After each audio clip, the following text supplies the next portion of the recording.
Hello everyone, welcome to the physics class. Yesterday we discussed about the velocity time graph for the two cases. First was constant velocity and second was uniform acceleration. Now we are doing the third case that is similar to the second case, that is uniform acceleration. What is the case for today? That is uniform acceleration, equal increase in velocity in equal time. But what is the difference between second and third case? In the second case, we discussed yesterday that initial velocity was zero. It means body starts from rest. जब आपने body को देखना start किया तो वो rest पे थी, उसके बाद उसने चलना स्टार्ट किया equal change velocity in equal interval of time. But यहाँ जो केस है वहाँ इनिशियल वेलोसिटी जीरो नहीं है. इसका मतलब जब आपने बॉडी को देखा वो पहले ही चल रही थी और उसके बाद आपके देखने के जस्ट एक सेकंड के बाद वेलोसिटी उसकी इंक्रीज होनी स्टार्ट होगी equal interval in equal interval of time. Equal amount in equal interval of time. It means when time is zero, velocity is 5 metre पर सेकेंड. तो ग्राफ जीरो से start नहीं होगा, 5 है. एक सेकंड पे 10 हुई, 2 पे 15 हुई, 3 पे 20 हुई और 4 पे क्या होगी 25. So what is the difference between second case and third case? In second case in yesterday's lecture, that was initial velocity was zero. Zero पे velocity जीरो थी उसकी, मतलब रेस्ट पे रुकी बॉडी आपने देखी है. और इसमें क्या आपने चलती हुई बॉडी देखी है. So we are going to draw a graph. What will be the graph this now 3 and 4 seconds. Okay, so at time zero velocity is 5 metre पर सेकेंड. तो पॉइंट ये बनेगा यहाँ पे, 0 और 5 को मिलाओगे यहाँ बनेगा. तो पहला पॉइंट 5 है, नॉट 0. 1 पे हुई 10 second, this is the second point. 2 पे हुई 15 और 3 पे हुई 20. तो ग्राफ यहाँ से अब ओरिजिन से स्टार्ट नहीं होगा क्योंकि इनिशियल वेलोसिटी अब जीरो नहीं है. इनिशियल वेलोसिटी 5 मीटर पर सेकेंड. जो इनिशियल वेलोसिटी वहां से ग्राफ स्टार्ट होगा. So graph will be a straight line like this, but this graph is not starting from the origin or zero point as the initial velocity is not zero. As the initial velocity is not zero. Okay, 3 पे 20 है तो 4 पे 25 अपने को दे रखी है. एक point और ले लेते हैं, ये है अपने पास. So this is the difference between second case. Second case में ये ग्राफ यहाँ से स्टार्ट हो रहा था, स्ट्रेट लाइन जा रही थी. थर्ड केस में यहाँ से स्टार्ट हो रहा है, इनिशियल वेलोसिटी जितनी 5 मीटर पर सेकंड दे रखी है. इस ग्राफ में भी एक्सेलरेशन है क्योंकि वेलोसिटी टाइम के साथ साथ इंक्रीज हो रही है, इक्वल अमाउंट में इक्वल इंक्रीज हो रही है. But what is the difference वो अब हम देखेंगे. एक्सेलरेशन इसमें है बॉडी में क्योंकि बॉडी की वेलोसिटी चेंज हो रही है टाइम के साथ साथ, आप देख सकते हो. और यूनिफॉर्म है, हर एक सेकंड में एक 5 चेंज हो रही है. So what we have to do? We have to do accelerate, calculate the acceleration. Acceleration निकालने के लिए क्या करना पड़ता है? Slope of velocity time graph. Slope of velocity time graph. और slope का फॉर्मूला क्या था? Perpendicular upon base. Perpendicular upon base.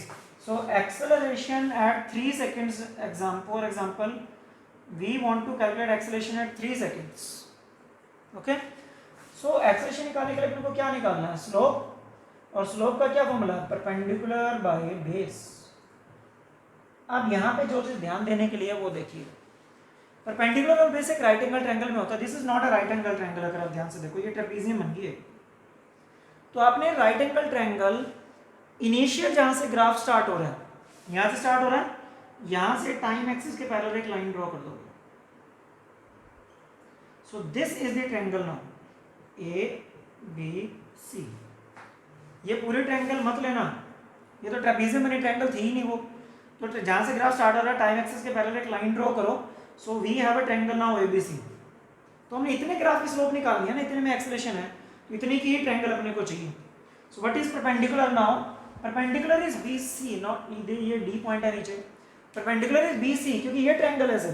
Triangle का ये परपेंडिकुलर है, ये पूरा मत ले लेना, ये पूरी ट्रायंगल थोड़ी है यहाँ तक. So this is the perpendicular B C. So B C की वैल्यू, बी है 20 के सामने और सी है 5 के सामने. तो 5 से 20 के बीच में कितना गैप आया? 15 का. So what will be the value of perpendicular? That is 15 metre per second. यहाँ मिस्टेक होती है बच्चों से कि वो 20 ले लेंगे बाई चांस और गलत हो जाएगा. परपेंडिकुलर ये लेना है जहां से ग्राफ स्टार्ट हो रहा है 5 से और 20 तक जा रहा है. सो 5 to 20 this is 15. So what is base now? Base is this AC. ये AC के बराबर ही है. 0 से 3 seconds So time is now 3.5, that is 5 meter per second square. Acceleration is 5 meter per second square. So this was the method to calculate the acceleration in this case. अच्छा, अब next पे चलते हैं कि अगर हम इसी ग्राफ में डिस्टेंस और डिस्प्लेसमेंट कैलकुलेट करना हो, इसी ग्राफ से हमने क्या कैलकुलेट करना हो, distance and displacement. So what is the method of calculating distance and displacement. तो डिस्टेंस और डिस्प्लेसमेंट के लिए हमने पीछे पढ़ा है area under velocity time graph. क्या कैलकुलेट करना पड़ता है, area under velocity time graph. Velocity time graph का अंडर एरिया कैलकुलेट करना पड़ता है. बट अगर मान लीजिए हमने 0 से 3 सेकंड तक की एरिया निकालना है, डिस्टेंस निकालना है, तो अब 0 से 3 सेकंड 3 पे परपेंडिकुलर ड्रॉ कर दो. 3 पे क्या ड्रॉ कर दिया, perpendicular. So we have this shape. मान लीजिए ये नहीं है बीच में, ये तुमने ड्रॉ किया था ना, ये नहीं है. सो what is this shape, this is trapezium, this is trapezium. तो अब एरिया पूरे का निकलेगा, ये पूरे का एरिया निकलेगा. ये एरिया अंडर ग्राफ लेना होता है, एक्सेलरेशन जहां से वेलोसिटी इंक्रीज हुई है, तो this is the area. Area पूरा लिया जाएगा तो ये शेप ट्रेपेजियम बनेगी, एरिया ऑफ ट्रेपेजियम. एरिया पूरा क्यों लिया हमने, क्योंकि बॉडी पहले से चल के, जब हमने देखा तो उस टाइम देखते एकदम से कुछ डिस्टेंस भी तो ट्रैवल करेगी. So area of trapezium, trapezium का एरिया का फॉर्मूला क्या होता है, half into sum of two parallel sides, sum of two parallel sides into height, sum of two parallel sides into height. So what is this, half. अब parallel sides, parallel sides इसमें कौन कौन से trapezium है, ये एक तो ओ ए है, ये दोनों पैरेलल हैं. दो पैरेलल नहीं होते ना ट्रेपेजियम में, ये आपस में पैरेलल नहीं है, लेकिन ये आपस में पैरेलल है. सो व्हाट, कौन कौन से पैरेलल हैं, ओ से ए. ओ से ए की वैल्यू कितनी है, 5. ओ से ए की वैल्यू है 5, प्लस दूसरी सम करना है इनका. So this is the total parallel side. B से डी तक का पूरा लेना है, इसका पूरे शेप का. बी से डी कितना है, 0 से 20, दैट इज 20 इनटू हाइट होता है दोनों पैरेलल साइड के बीच का गैप. एक पैरेलल साइड ये रही, एक पैरेलल साइड यहाँ पे, तो इनके बीच का ये गैप जो बेस बनता है इसका, that is 0 to 3, height is 3. So what will be this now, half into this is 25 and this is 3, it becomes 75 by 2. This becomes a 75 by 2, 37.5 meter. It means the distance is 37.5 meter.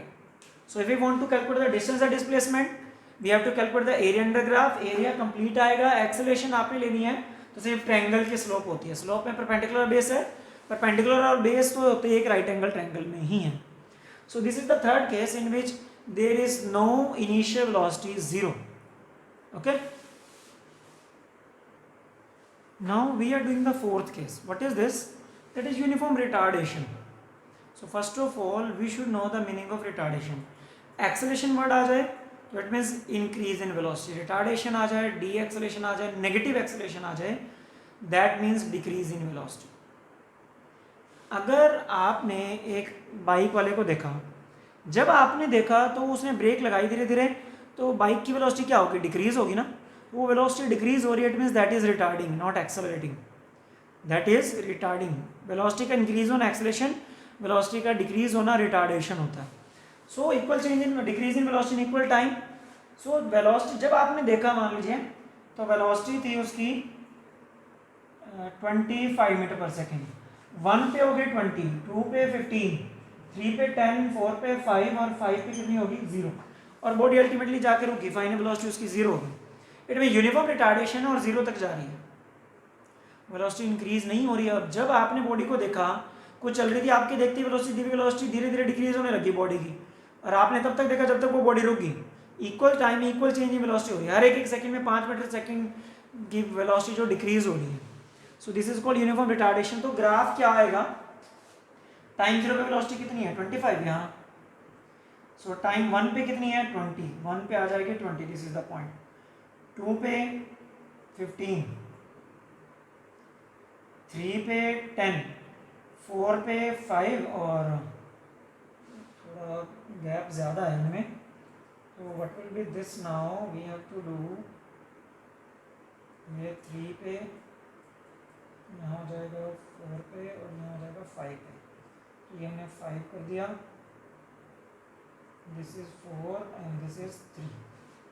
Okay, तो 0 पे 25 थी, 1 पे 20, 2 पे 15, 3 पे 10, 4 पे 5 और 5 पे ultimately कितनी होगी 0। तो इन पॉइंट्स को जब हम मिलाएंगे we will get a straight graph, we will get a straight graph, हमें एक स्ट्रेट ग्राफ मिलेगा, but this is not in upward direction, this is in downward direction. अगर रिटार्डेशन का ग्राफ बनाओगे तो velocity time graph will be downward, और अगर acceleration को बनाओगे तो अपवर्ड। इसमें रिटार्डेशन है, इट मीन्स एक्सेलरेशन है लेकिन ये नेगेटिव एक्सेलरेशन है, तो एक्सेलरेशन और वो भी हम इसे कैलकुलेट कर सकते हैं, डिस्टेंस एंड डिस्प्लेसमेंट। एक्सेलरेशन का फॉर्मूला वही रहेगा, slope of velocity time graph perpendicular base, मान लो 3 सेकंड तक हमने कैलकुलेट करनी है, 3 पे कितनी है 10 है, परपेंडिकुलर ड्रॉ किया, ओके, जहां से ग्राफ स्टार्ट हुआ है, यहां से ग्राफ स्टार्ट हुआ है और 3 सेकंड तक हमने कैलकुलेट करनी है। So doing this is the triangle we will take, ये ट्रायंगल आएगी हमारी, जहां से ग्राफ स्टार्ट हुआ ऊपर से ये ट्रायंगल बनेगी, तो इसकी हमें स्लोप निकालनी, this is the perpendicular, perpendicular क्या है 25 से 10 पे आ गया, सो दिस इज 15, और बेस क्या है 0 से 3, time 3 second, so what will be this, that is 5 meter per second square but negative value, why negative, because velocity decrease हो रही है, acceleration negative है। मेथड वही रहेगा, ऊपर ट्रायंगल बनेगी ये वाली, जहां से ग्राफ स्टार्ट होता है ना वहां से टाइम तक की ट्रायंगल लेते हैं, टाइम 3 यहाँ तक, ओके। अच्छा, इसमें हम डिस्टेंस और डिस्प्लेसमेंट निकालना चाहें तो एरिया अंडर ग्राफ, 3 सेकंड 0 से 3 सेकंड तक अगर हम निकालना चाहें तो एरिया अंडर ग्राफ हमने कैलकुलेट करना है, तो एरिया पूरा लिया जाएगा ये, so this will be trapezium again, this will be trapezium 0 to 3 तक। सो ट्रेपेजियम का एरिया क्या बनेगा, half into sum of two parallel sides, इसमें एक ये पैरेलल है और एक ये पैरेलल है, ये पूरा है 25 प्लस ये पैरेलल साइड है इसकी, यहाँ से यहाँ तक ये है 0 to 10 इंटू हाइट दोनों पैरेलल साइड के बीच का gap, that is 3। So what will be this, half into 35 into 3, 105 upon 2, clear? So it will become 52.5 meter. It means the body has traveled in 3 seconds, that is 52.5 meter distance, okay. So this is the fourth case in which there is uniform retardation, velocity is not increasing, velocity is decreasing with time, velocity is decreasing with time, time के साथ साथ velocity decrease हो रही है but equal time में equal decrease हो रही है, so graph will be in downward. तो ग्राफ की स्लोप अगर डाउनवर्ड हो तो रिटार्डेशन है, अगर अपवर्ड होता तो एक्सेलरेशन होती, okay. Now the fifth case for drawing velocity time graph, that is non uniform velocity, it means if a body is moving with non uniform velocity, कभी velocity increase हो रही है कभी डिक्रीज हो रही है। For example we are taking, there is time and there is velocity in metre पर second, time is 0, 1, 2, 3, 4 and 5 second, एक एक सेकेंड का टाइम इंटरवल हम ले रहे हैं। यहाँ टाइम 0 पे 0 है वेलोसिटी, 1 पे होगी 10 मीटर पर सेकेंड, ओके, एंड सपोज 2 पे होगी 5 मीटर पर सेकेंड, 3 पे होगी 20 मीटर पर सेकेंड, 4 पे 25, 5 पे आ गई 10 मीटर पर सेकेंड। तो क्या ये इक्वल चेंज इन वेलोसिटी, मतलब कभी इंक्रीज हो रही है कभी decrease, this is non uniform velocity. For drawing this is X axis, this is Y axis, so this is 0, 1, 2, 3, 4 and 5, okay. So हमें चाहिए 25 तक, 5, 10, 15, 20 एंड 25।